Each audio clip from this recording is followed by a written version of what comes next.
Hey everyone, this here in front of us is a 2002 Dodge Durango, four-wheel drive, 4.7 liter, limited edition truck that I have for sale on Craigslist. Where do I start? We'll start with the outside. The outside of this truck has one dent and a scratch, and it's right here in that fender. There's the dent, the scratch is right above it. Came that way, I'm not sure exactly what happened, but yeah, that's where that's at. The rest of it is pretty darn clean, actually.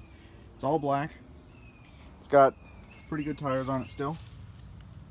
They're an aftermarket tire. I'm not sure they're a Wrangler tire. No, well, they're a Wrangler by Goodyear, excuse me. The rest of it's all here. It's got the rim, tail light covers. Like I said, it is a limited edition. And but it's a roof rack, running boards. Excuse me, towing package. The towing package also has a 7-way connector on it. What else? Just trying to show you the body.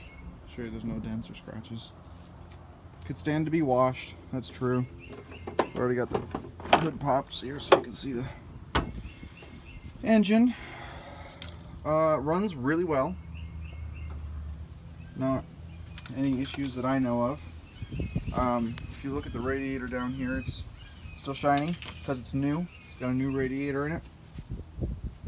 It's also got a new crankshaft sensor in it. This is the passenger side front. This brake caliper is rusty already, but new. You see all the hardware on it, still shiny. And the brake pads on both front sides are new. What else? Air conditioner works.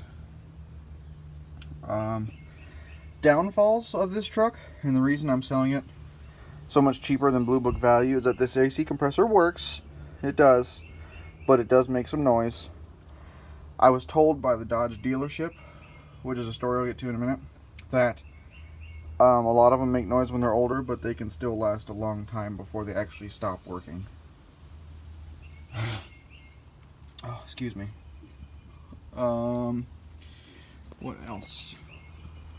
The only other two issues with this truck, one is on the interior here. The lid for the center console is broken off. I still have the lid. I did not break it. The truck came that way. I think these people had kids, because also on the headliner there's some staining. And the truck does not always like to start, and that is because of a failing fuel pump. Which we'll see if it wants to start this morning. I haven't touched this yet today.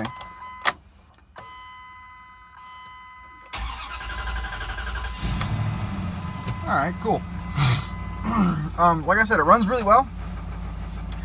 The issue with this fuel pump isn't that the fuel pump doesn't work. It's that there's a check valve inside the fuel pump that when you shut the truck off is supposed to hold fuel pressure, and that check valve does not work. So it loses fuel pressure, which can make it really hard to start. But once it's running, it runs really, really well. It's honestly a really good truck. That diagnosis was not made by me, it was made by our local Dodge dealership. I thought the truck was hard to start because it needed a crankshaft sensor, because that's what the internet told me. Of course, I got on the internet and looked around, but I brought it there. He told me that it might not be the problem. I said I understand, and asked him if he could change it anyway, and he did. And so I have a brand new crankshaft sensor in there, and it turns out that wasn't the problem. It was still hard to start sometimes. Now, I'll get to that in a minute. And he kind of felt bad, so he didn't even charge me any labor. He just charged me for the sensor itself, and he looked at the truck and told me that it was a fuel pump. I still have the receipt for that sensor to prove that that's an actual story. It's not, fabricated. But that's the deal, and that's the biggest problem with it, is that it needs a fuel pump. Once it's running, and it runs really good. And honestly, I would drive this truck anywhere. Well, that floorboard's dirty, sorry. I would drive this truck anywhere and not worry about it. And it's never left me anywhere. I've only had the truck for a short time, but I have driven it some. I know that I never really had it in my name, wasn't supposed to, but I drove it around. And like I said, sometimes it's hard to start, but you have some patience with it, and it will start. And once it does start, it runs really, really well. I'm just trying to give you a good view of this front seating area. The seats, it's all leather. It's black on black, all black everything, all leather everything. There's your four-wheel drive controls, CD player, front and rear air. There's no rips or tears in any of these seats. All power everything, and everything does work. I'll unlock the back door so I can show you.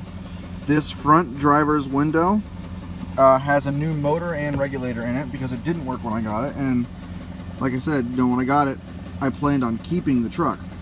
So yeah, so I fixed everything that I could fix in it, but it's got a new motor and regulator in it, and it works great. Everything else works great.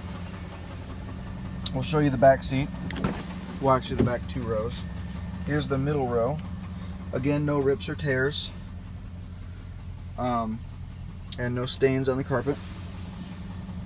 And here's your controls for rear air, vents there, vents back here for the third row. And speaking of the third row, here's the third row. Again, no rips or tears. Really good shape. Really good shape. Surprisingly good shape. Cup holders back here. Really good truck. To be honest, I don't want to get rid of it. But since I've gotten it, I've had some money issues. You know, everybody knows how it goes. You need money. So that's where I'm at with it. I got to get rid of it. I'm asking $2,800. It blue books at, I think, $45 or something like that. My contact information will be in the Craigslist ad. Just let me know if you're interested in it. No trades. I need the money. But yeah, it blue books in the mid fours. I'm asking $2,800. Let me know if you're interested. It's a great truck.